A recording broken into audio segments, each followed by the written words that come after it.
Imagine you're walking down the street, minding your business, and something terrible happens to you. A crime right here on American soil. Now here's the twist.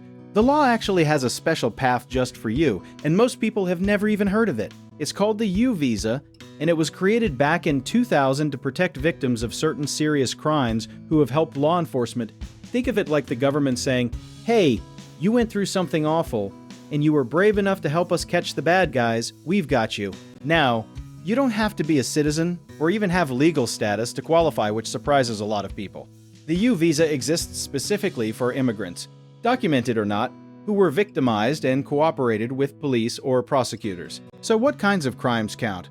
We're talking about serious stuff like domestic violence, sexual assault, human trafficking, kidnapping, robbery, and about 24 other qualifying offenses. Here's where it gets really interesting.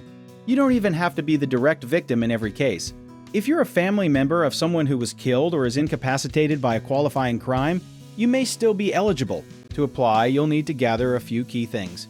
And the first one is a certification form called the I-918. That form has to be signed by a certifying official, usually a law enforcement agency, a prosecutor, a judge, or even certain government agencies, confirming that you were helpful in the investigation or prosecution. Without that certification, your application basically can't move forward, which is why having an immigration lawyer in your corner is genuinely worth it.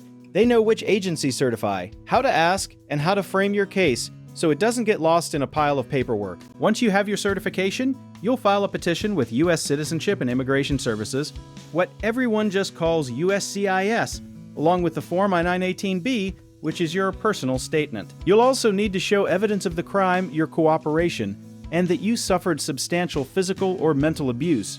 Here's something wild.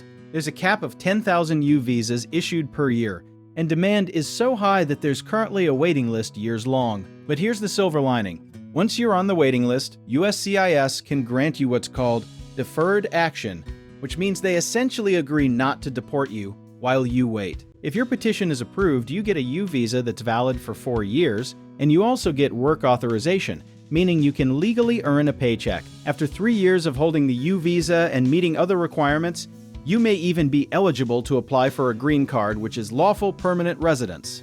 One big misunderstanding people have is thinking they need to press charges or testify in court to qualify.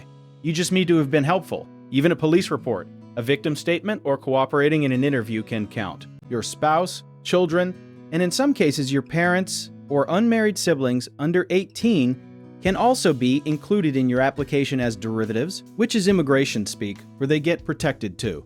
This is exactly the kind of detail that an immigration lawyer will catch that you might not find by Googling at 2 in the morning. The fear of coming forward, especially if you're undocumented, is completely understandable, and it's the exact reason Congress created this visa in the first place.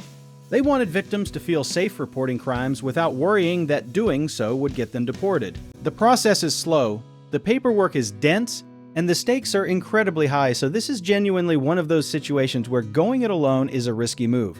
A qualified immigration attorney can help you put together the strongest possible application from day one. If you want to learn more about how our team can guide you through the U visa process and protect your rights every step of the way, check out the links in the description.